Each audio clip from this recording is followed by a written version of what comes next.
Hoje é dia de notebook gamer aqui no Loop Infinito com um lançamento que acaba de chegar no Brasil, o ROG Strix G513R, que traz aí o novo Ryzen 7 da série 6000 com suporte a DDR5 e também uma GeForce RTX 3060. Nós vamos fazer um unboxing desse produto, testar e passar para vocês aí a nossa opinião, uma análise aí desse notebook gamer que acaba de ser lançado. Então, sem enrolação, vamos começar já com o unboxing porque eu tenho muitos testes aí pela frente. Cadê o estilete?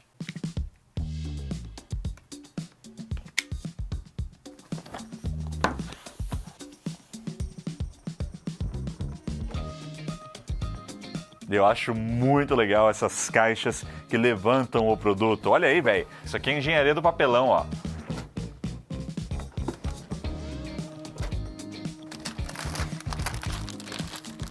Compacto. E o que mais nós temos aqui? Carregador, também compacto, um carregador aí de 240 watts. Tem também aqui o manual e a documentação.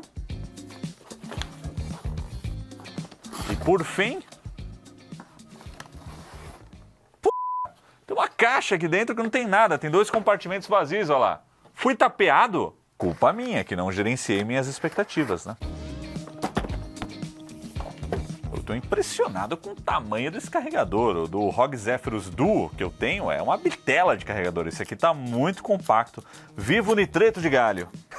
Eu achei que o plástico estava sujo aqui, mas é parte da estilização dele. Vamos abrir o plastiquinho aqui.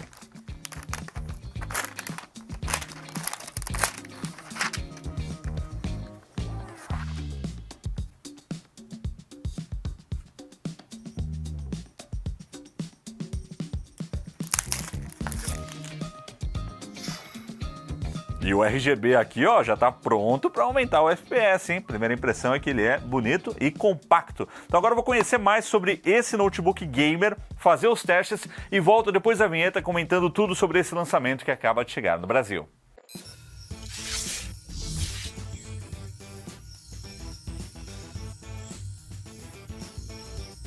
Depois de alguns dias de testes, agora sim vamos ao nosso vídeo do ROG Strix G15, esse notebook gamer da ASUS que acaba de ser lançado no Brasil. No momento da publicação desse vídeo, ele já está à venda, o preço é de R$14 mil, mas eles são com uma promoção de lançamento lá no site oficial, vou deixar o link aí na descrição. Alguns dos destaques, né? Eu já comentei aí no unboxing, mas o principal é a CPU, é o chip AMD, a série 6000, né? O Ryzen 7 6800H, a GeForce RTX 3060, memórias DDR5, SSD PCI Express 4.0, uma baita bateria aí de 90 Wh e a tela de 15 polegadas num corpo compacto. Então agora vamos lá, quem já conhece os vídeos do notebook aqui no Loop Infinito já sabe como é que funciona, né? Eu vou falar um pouquinho sobre o design, sobre a tela, sobre o som, depois das especificações técnicas, conectividade também, benchmarks, testes de games e aí a gente tira uma conclusão aqui no final do vídeo. Então vamos começar com o design, que chama bastante atenção, né? A gente tem essa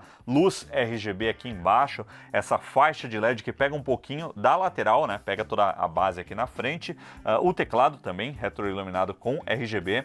Tem esse wallpaper que está passando aqui, que é um wallpaper animado, né? Por meio do Armoury Crate, do software da ASUS, você configura, você pode baixar alguns wallpapers animados que sincronizam com o efeito do RGB. Então, se eu mudar aqui para um estático, ó, a luz aqui na frente ficou branca, o teclado também e a iluminação do wallpaper também. Então ele tem uma apresentação visual bem bacana. E a gente também tem o logo ROG aqui atrás, que também é retroiluminado, porém ele não tem RGB. Ele dá uma iluminação bem sóbria porque ele aproveita a luz de fundo do LCD, o backlight do LCD. Tanto é que se eu abaixar o brilho aqui, ó, ele fica bem fraquinho, né? Aqui no caso está quase desligado aí. Agora se eu aumentar aqui, ó, é uma luz que assim, é o suficiente para você perceber que tá ligado, tá aceso, né? Se eu fizer uma sombra aqui, ó, dá até para ver um pouquinho melhor. Mas não chama muita atenção num ambiente que você tenha uma iluminação legal. Se tiver tudo escuro, aí sim, brilha muito, literalmente. Agora, continuando o nosso papo sobre o design, a gente tem um corpo que ele é bem compacto, como vocês estão vendo, para um notebook gamer de 7 polegadas. Ele também é bem leve, porque ele pesa 2,3 quilos, então um pouco mais de 2 quilos, um design compacto, que tem ainda aquela bordinha aqui na parte traseira que dá aquela enganada, né? Eu gosto desse truque, porque quando você abre ele, quando você está trabalhando, ele parece menor do que ele é, porque ele tem o rabicho aqui para trás, inclusive com conectividades na traseira. E na minha opinião, a Asus fez um ótimo trabalho aqui, colocando o essencial aqui atrás, de forma que se você vai usar ele com um monitor, por exemplo, né, você vai docar ele, o que está aqui já te garante. Então nós temos aí, ó, o conector de força, lembrando que a fonte de alimentação é realmente muito compacta, né, 240 watts, mas ele também aceita energia por meio da porta USB tipo C. Então se você tiver um carregador de 100 watts, você pode andar com esse carregador que provavelmente já carrega o seu smartphone ou tablet e usar ele no notebook gamer também. É claro que nesse caso é um quebra-galho mais para você trabalhar ou para jogar alguma coisa mais leve, porque se você pegar algum jogo mais potente, você não vai aproveitar o máximo desse hardware e acontece um fenômeno muito curioso que é a bateria vai descarregando, né? Então ele vai tentando segurar ali, mas ocorre uma descarga. Então na hora de curtir um jogo pesado, a gente usa a fonte original aqui mesmo. Porta de rede 2.5 GB HDMI e duas portas USB tipo C, ambas no padrão 3.2 Gen 2, ou seja, portas USB aí de 10 GB. Uma delas aceita essa alimentação de até 100 watts por meio do Power Delivery e a outra tira também o sinal DisplayPort, então você pode usar aí como uma conexão de vídeo. Ainda falando sobre as conectividades, ó, vamos aqui para o outro lado e aí nós temos aqui duas portas USB no padrão 3.2 Gen 1, portas USB 3.0 de 5 GB, além de também o conector P2 unificado. Já do outro lado aqui, ó, para a gente encerrar aí as conectividades desse notebook, não tem nada.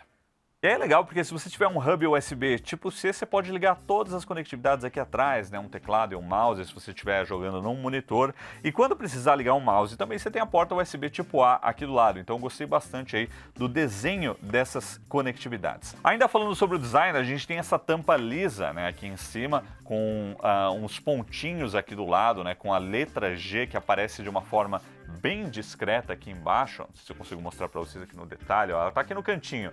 É que eu tenho que acertar a luz aqui para a gente poder enxergar. E aqui na parte traseira a gente tem também um design bem curioso, né? A gente tem os dois falantes, ele tem aí um som estéreo com Dolby Atmos e vários relevos aqui. Então aqui é num nível, aqui é em outro, aqui é em outro, tem uma textura, o que ajuda bastante na dissipação do calor, né? Então a gente tem uma estilização bem prática aqui atrás. Ele tem várias borrachinhas aí para dar aderência na mesa, mas tem duas aqui em cima que são estilizadas. Então essa cinza aqui, ó, ela tem essa cor diferente e tá escrito aí o slogan ROG, né? For those who dare. E aqui do outro lado, bem mais chamativo, a gente tem uma borracha num tom verde-limão, né? Que chama bastante a atenção. E aí tá escrito aqui Back on Top com o logo ROG também. Ainda falando sobre esses detalhes da estética, aqui, né, na hora que eu fiz o unboxing eu achei que tava sujo, mas nós temos aqui algumas poeirinhas, tipo aquele camuflado, sabe, meio militar o negócio, com pontos brancos e alguns também aqui nesse mesmo tom verde dessa borrachinha que eu mostrei atrás. Então, esse é o design desse menino, né? A gente tem a faixa de LED, como eu já comentei aqui na frente também, e ele passou no teste do balanceamento também, ó, porque só sem esforço você abre ele aqui, fecha ele, então é uma máquina bem redondinha aí com relação ao design. Mas tem um bônus, tem uma curiosidade que eu olhei aqui e falei, mas que é isso daqui? A primeira coisa foi quando eu olhei essa saída de ar aqui, porque ele tem 4 saídas de ar, né? Ele tem essas duas aqui e tem mais 2 nas laterais, então a dissipação desse notebook é bem legal. Tem uma parte aqui que eu vou falar sobre temperatura e gestão de calor no vídeo. Mas quando eu olhei isso daqui, eu comparei com esse outro aqui, eu falei, ué, tá meio diferente, será que entortou, veio errado? E aí, olhando com um pouquinho mais de atenção, a gente percebe que tá escrito alguma coisa aqui, né? Tá escrito MMVI. O que em numerais romanos, algarismos romanos, traduz aí para 2006, que é o ano que nasceu a marca ROG. Então esse é um easter egg, né? Tem um segredinho escondido aqui. E aqui atrás tem outro também que eu fui ver depois. Nessa outra borrachinha cinza aqui, eu vou tentar mostrar aqui para vocês porque é um pouquinho mais difícil de pegar a leitura. A gente tem vários números estranhos aqui, 18, 15, 07, 06/06. Aí depois que eu fui ver, olha essa, olha o que os caras me colocaram aqui. Esses 3 números aqui são as letras na ordem numérica no alfabeto. Então 18 é R, 15 é O e 07 é G. Então é ROG e aí 06/06 é quando nasceu a marca, né? Junho de 2006. Então essa máquina aqui, o Design ROG, tá cheio de coisinhas, mensagens escondidas, né? É claro que muita gente vai olhar e falar, ah, que besteira e tal, mas eu acho que faz parte dessa grife, né, que é a marca Republic of Gamers, né? Você ter essas mensagens escondidas e tudo mais. Seria legal se eu tivesse, sei lá, um código escondido aqui para você resgatar um jogo, alguma coisa do tipo, né? Mas aí eu acho que também eu já tô pedindo muito, sei lá. E agora vamos ao design interno, e abrindo ele aqui, ó, eu quero falar um pouquinho sobre a dobradiça, né, que ela é bem protuberante aqui, chama bastante atenção e parece ser bem resistente. O ângulo não é dos maiores, né, a gente tem um ângulo aí, ó, que eu diria que é uns...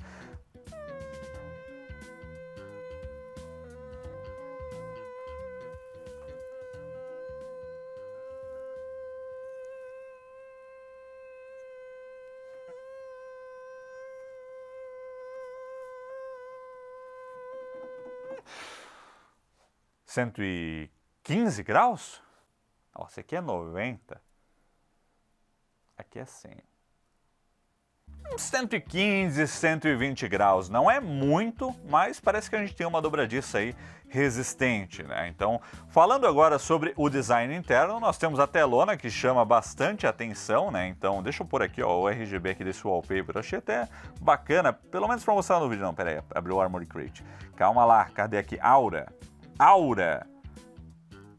Aê, o arco-íris. Nós temos a tela com bordas finíssimas, né? Pelo menos nas laterais e em cima, porque embaixo é um pouquinho maior mesmo, onde fica aí o controlador do painel LCD IPS. Mas já vou falar um pouco da tela. Vamos agora falar um pouquinho aqui do teclado e do trackpad, porque, galera, ele tem um touchpad aqui, ó, um trackpad bem grandão, quase usando toda a área livre que a gente tem aqui do teclado até a base. Ele não tem botões físicos soltos, né, aqui fora do touchpad, né, é aqui no cantinho e aqui no outro cantinho, né, na esquerda e na direita. Para mim não faz muita diferença porque eu, quando vou jogar, uso um mouse mesmo, né? Então isso para mim não faz diferença, mas tem gente que prefere os botões separados, aqui no caso eles são realmente integrados.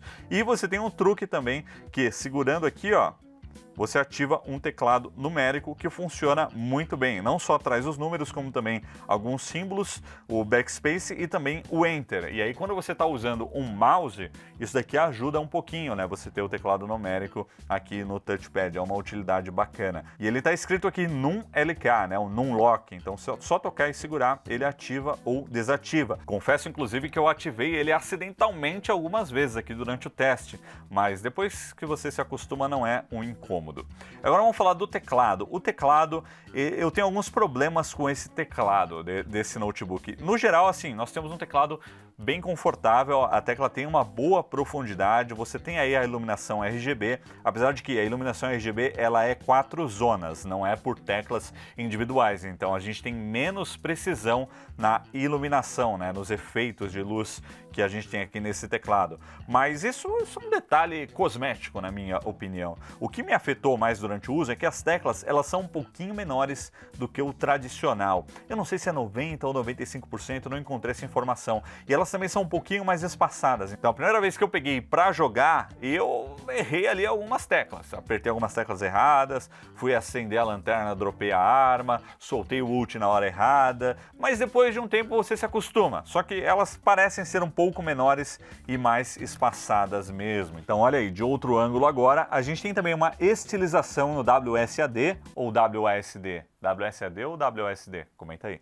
E o padrão do teclado é ABNT2, aquela variação que a ASUS gosta muito de usar, que a gente tem o ponto de interrogação aqui no W, a barrinha no Q, não é o meu favorito, mas eu já me acostumei. O que me incomoda um pouco nesse teclado, que é meio pessoal, é mais a harmonia estética, né? Porque a ASUS toma algumas liberdades, como por exemplo, jogar o conjunto de setinhas mais para baixo, aí põe essa barrinha aqui do lado, aí cria uma outra barrinha aqui em cima. meio bagunçado, meio espalhafatoso, na minha opinião. Mas não afeta o uso, tá? É só uma opinião. O que afeta um pouquinho é que você não tem uma trava para usar as teclas de função. Então a gente tem aqui, ó, para mexer no brilho do teclado, para mudar os efeitos do Aura, né, do efeito RGB de iluminação, brilho do monitor, entrar em modo de espera, né, modo sleep ou modo avião. Isso daqui você tem que sempre apertar a tecla de função e mexer aqui. Não tem nenhuma trava no sistema, como nos ZenBooks da própria ASUS, né, que você aperta FN e S, que ele alterna entre teclas de função e teclas multimídia, né, de controle. Então isso é o que me faz uma certa falta, porque quando você está trabalhando com a máquina, né, a gente compra um notebook gamer, ele também é para trabalhar, para usar para trabalho, você não consegue ter esse ajuste rápido, precisa ir na tecla de função e ficar mexendo aqui. Eu acho que nessa parte eles estão comendo um pouco de bola, sabe? Sendo que a própria empresa faz excelentes notebooks como os ZenBooks que tem essa funcionalidade, então eu não entendo isso. A gente tem aqui controles multimídia de verdade, né?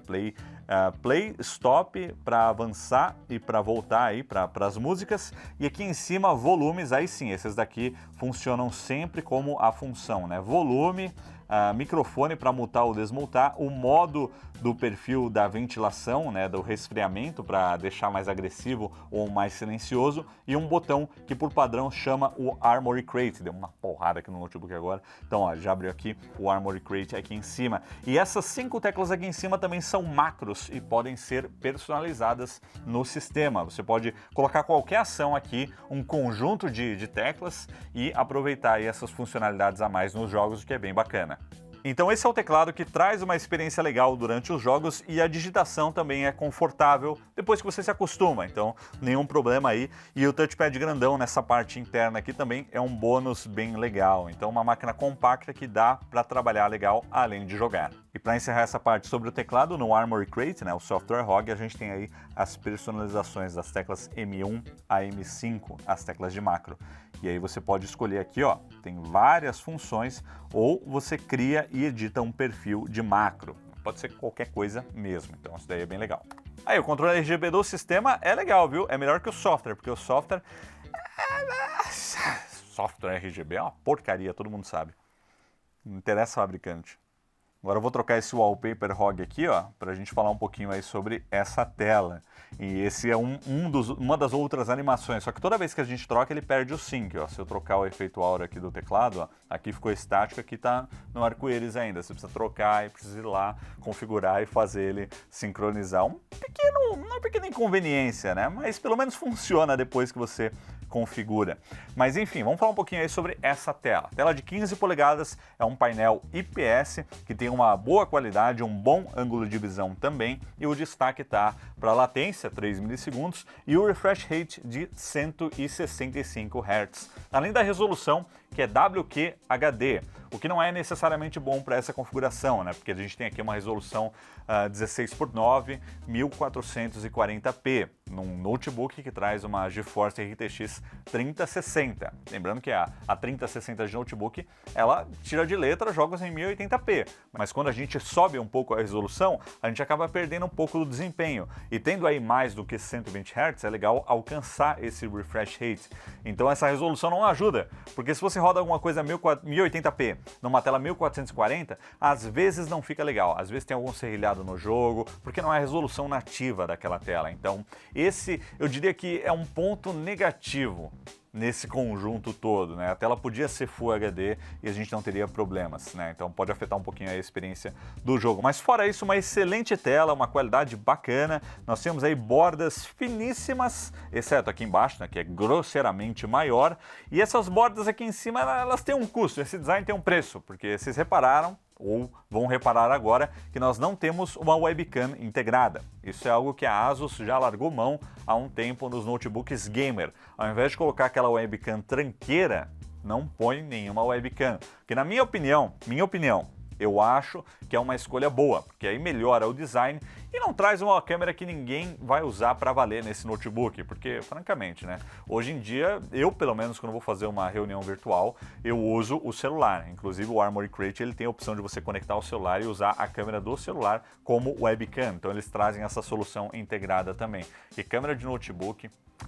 é difícil em relação à câmera frontal de smartphone, é complicado. E se você compra um notebook como esse e vai fazer streaming de jogos, por exemplo, você vai usar uma webcam dedicada, uma StreamCam da Logitech ou um setup ainda mais complexo, né? Então, para mim faz sentido essa ideia de no notebook gamer tirar a webcam, mas eu entendo que para muita gente isso acaba fazendo falta, então você tem que avaliar o que é melhor para você. Agora vamos ao design interno desse menino, a gente vai desmontar aqui para ver o que dá para trocar. Será que a gente tem um acesso fácil ao SSD e as memórias RAM? Vamos ver.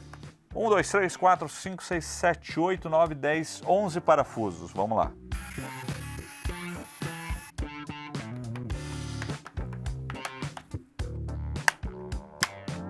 Opa, parece que a gente tem dois cabinhos aqui, cabinhos flex, deixa eu puxar eles aqui.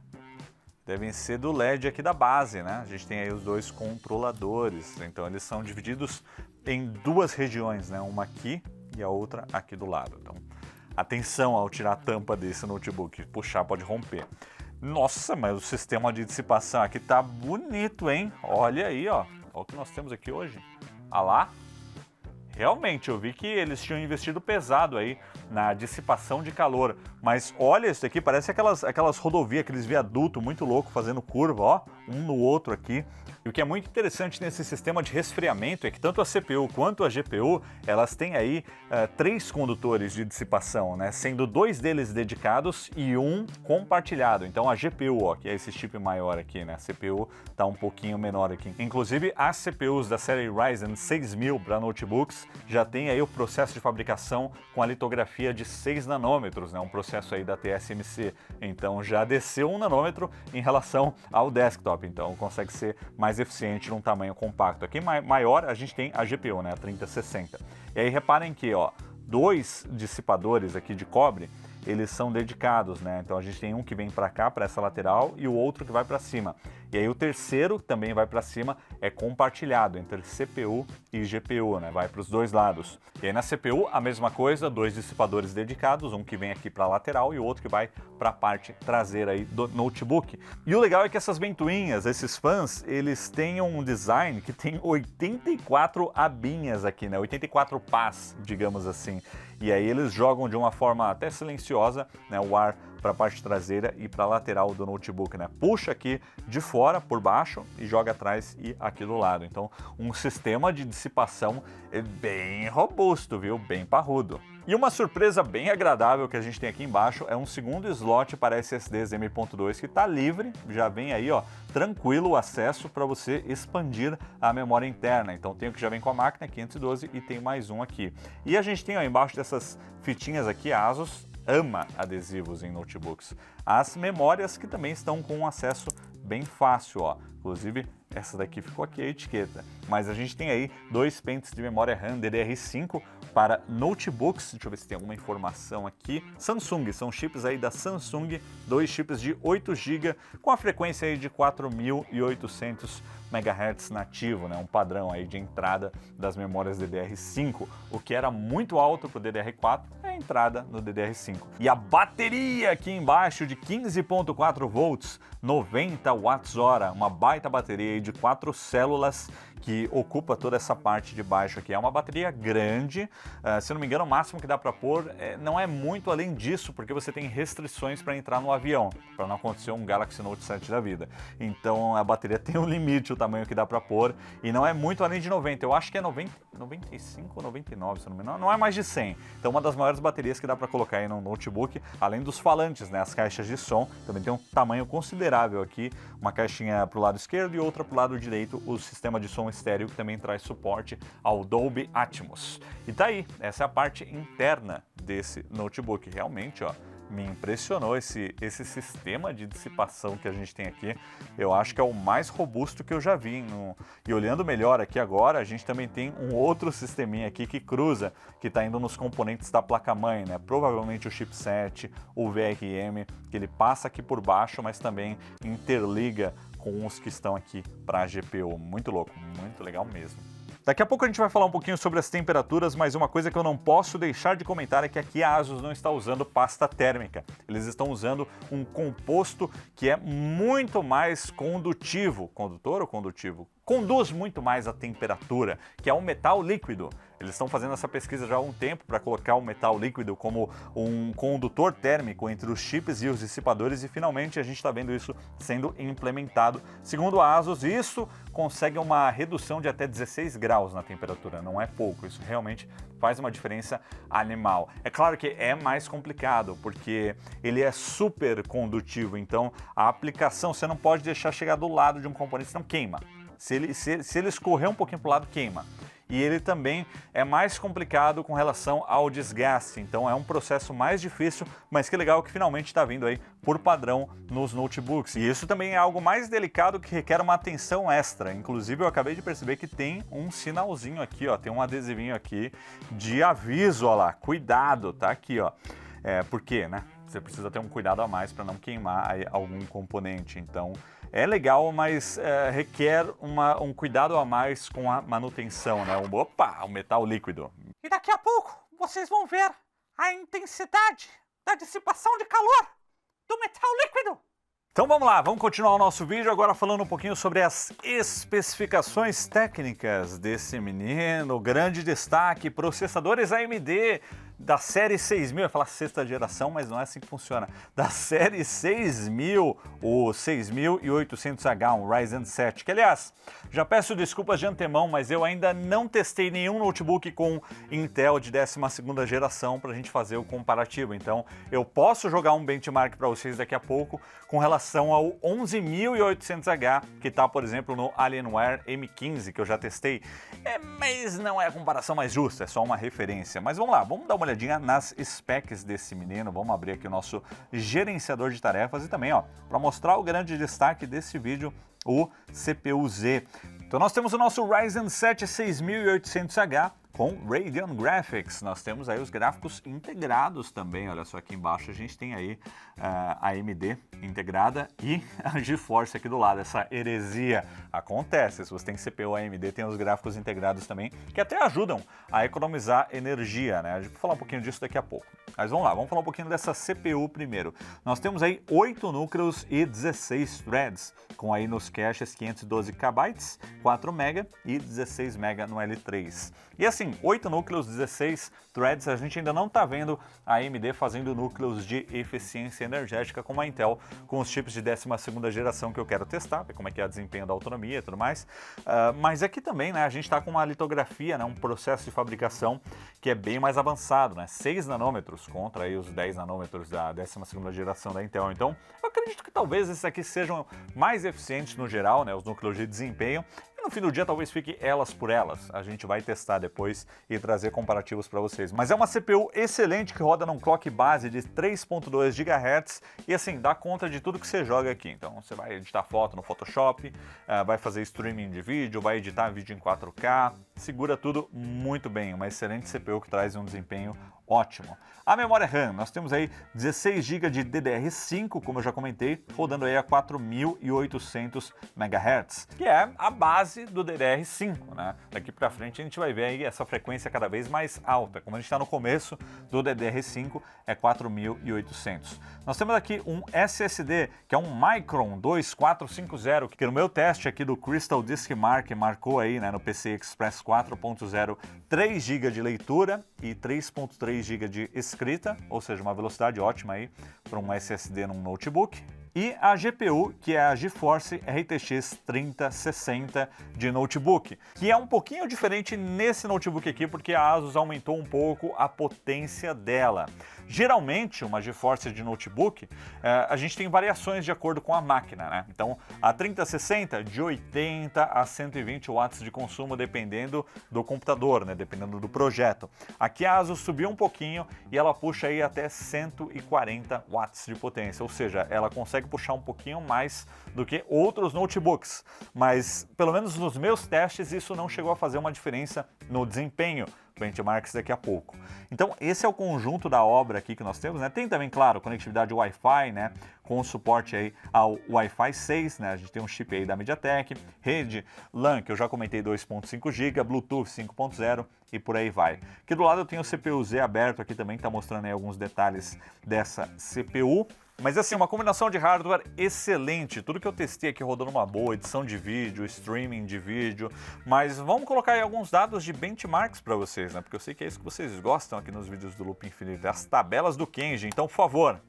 Então tá aí as 3 máquinas que eu tenho para a gente comparar alguns benchmarks, né? Então eu não tenho um Intel 12ª geração, mas eu tenho um 11800H e um Ryzen 9 da geração anterior. E esse Ryzen 7 supera o Ryzen 9 com facilidade, né? Com tranquilidade, tanto nas pontuações single core como também multicore, né? No Cinebench e também aí no Geekbench. E a mesma coisa acontece nos testes que a gente fez aí do PC Mark e também do 3D Mark. Então é uma CPU que está acima da geração anterior, um desempenho bacana, né? Quando um Ryzen 7 supera um Ryzen 9, né, que era um tier acima da geração anterior, é um sinal de que está evoluindo bem, né? Então o Ryzen 9 dessa geração deve ser ainda melhor. Agora vamos falar um pouquinho aí sobre o desempenho nos jogos. Comparando com essas outras máquinas que também trazem uma GeForce RTX 3060, teve muita diferença nesses 4 jogos aí, né? Na verdade, a diferença que a gente tem é aquela variação que pode acontecer rodando os testes várias vezes em qualquer uma dessas máquinas, né? E aí a gente vê como o desempenho pode cair bastante quando a gente vai para o 1440. No Shadow of the Tomb Raider, por exemplo, a gente teve uma diferença mais expressiva aí no número de quadros por segundo em relação à geração anterior e também ao Alienware M15. E aí quando a gente vai, né, para 1440p, cai de 94 para 65 quadros por segundo. O que, na minha opinião, é mais legal ter esses quadros por segundo a mais, já que a tela exibe essas informações, né? E se ligar o RTX, aí não dá, né? No notebook, Ray Tracing é para poucos. Em termos de jogos, os mais pesados, quando a gente coloca em 1080p, dá para rodar com tudo no máximo, ou às vezes tendo que reduzir uma ou outra qualidade, né? Batendo aí 60 quadros por segundo. Então, se você quiser aproveitar mais do refresh rate aqui, né, que vai até 165 Hz, aí tem que reduzir a qualidade gráfica um pouquinho mais. Mas se colocar em 1440p, como eu já expliquei, isso acaba sendo mais complicado ainda. 1440p é uma resolução de tela legal para trabalhar, mas para jogar acaba atrapalhando um pouco aí por conta desses detalhes mais técnicos. Mas no fim do dia, o veredito é que dá para se divertir muito com os jogos nesse notebook. Agora, com relação à temperatura, muito interessante, né? Vou manter o comparativo aí com essas outras 2 máquinas, porque a gente sempre mede durante esses testes, durante os benchmarks, quanto que foi o máximo de temperatura atingida pela CPU e pela GPU. E aqui a GPU fica sempre uns 80 graus, não foi diferente aqui, né? Às vezes baixa e tal, mas a CPU às vezes frita, como é o caso desse 11800H, que chegou até 100 graus, aí começa o thermal throttling. O Zephyrus Duo 15, que tem o Ryzen 9, chegou em 97,4 graus. Esse cara aqui não passou de 82 graus em nenhum momento. A gente colocou um 3D Mark e um Cinebench rodando para estressar ao máximo a GPU e também a CPU, e nada, não passou de 82 graus. Lembrando que a temperatura ambiente é em torno de 23 graus, né, mais ou menos, em todos esses casos, né? Então realmente um sistema de dissipação muito avançado. Esse tal de metal líquido tá fazendo realmente uma diferença aí. E assim, também não é à toa, né? Porque vocês viram o sistema de dissipação, inclusive na documentação que eu recebi desse notebook, olha o que os caras colocam aqui, ó. Mantenha seu processador frio com metal líquido. Ventoinhas ArcFlow atualizados, mais ventilação com menos ruído. Aletas ultra finas de 0,15 mm para ainda mais vitórias. Túneis anti-poeira de 2ª geração eliminam detritos. Zona de fluxo 3D mais ventilada. Teclado Cool Zone se mantém sempre resfriado. Teclado Cool Zone? Teclado Cool Zone? Cobertura completa com 6 heat pipes e por aí vai. Então realmente eles investiram muito na dissipação de calor desse notebook e o resultado está aí. Das especificações técnicas, eu acho que uma das coisas que mais me impressionou, a gente conseguiu as CPUs Intel vão gostar, que elas gostam de fritar um ovo, então é bom que tem. Para terminar o nosso papo aí sobre as temperaturas, olha aí as imagens térmicas da distribuição de calor. Aí a gente vê esse sistema de dissipação de calor em ação. E aí é muito louco, né?